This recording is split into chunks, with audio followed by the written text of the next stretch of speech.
Thank you very much.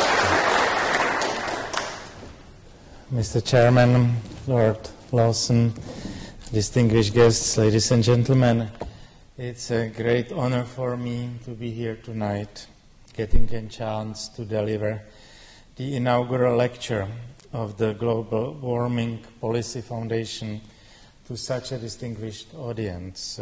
I would like to thank you for the invitation.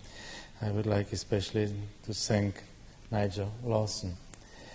Even though it may seem that there is a whole range of institutions, both here and overseas, which bring together and support those who openly express doubts about the currently prevailing dogma of man-made global warming and who dare to criticize it, it apparently is still not enough.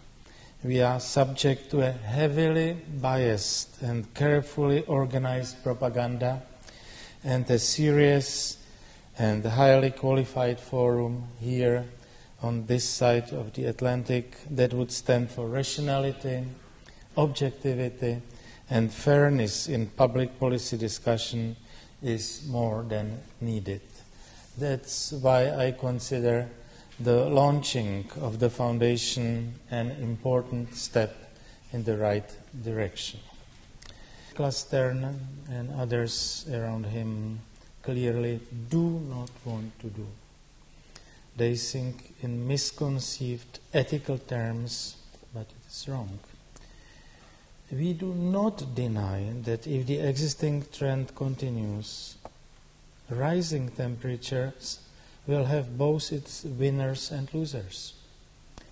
Even if the overall impact happens to be detrimental, which is something I am not convinced of, the appropriately defined discount for the future will ensure that the loss of value in the years to come will be too small for the present generations to worry about. How is it possible that so many politicians, their huge bureaucracies, important groups in the scientific establishment, an important segment of business people, and almost all journalists see it differently? The only reasonable explanation is that without having paid sufficient attention to the arguments, they have already invested too much into global warming alarmism. Some of them are afraid that by losing this doctrine, their political and professional pride would suffer. Others are earning a lot of money on it and are afraid of losing that source of income. Business people hope they will make a fortune out of it and are not ready to write it off. They all have a very tangible vested interest in it. We should say loudly, this coalition of powerful special interests is endangering us, not the global warming. That's the reason why the subtitle of my book is What is Endangered?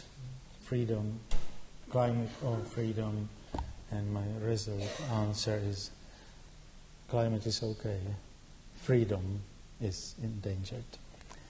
Our interest is or should be a free, democratic and prosperous society.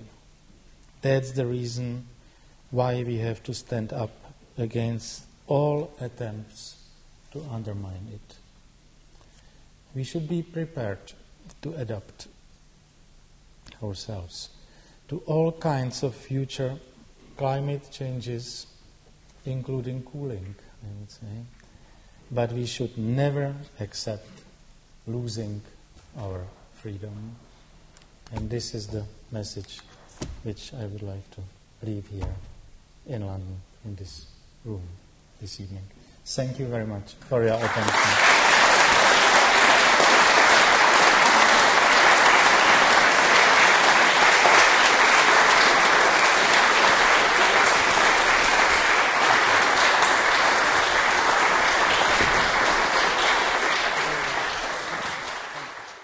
President Klaus, thank you very much. You hear from that applause how much the large audience here tonight have appreciated a really outstanding presentation from you.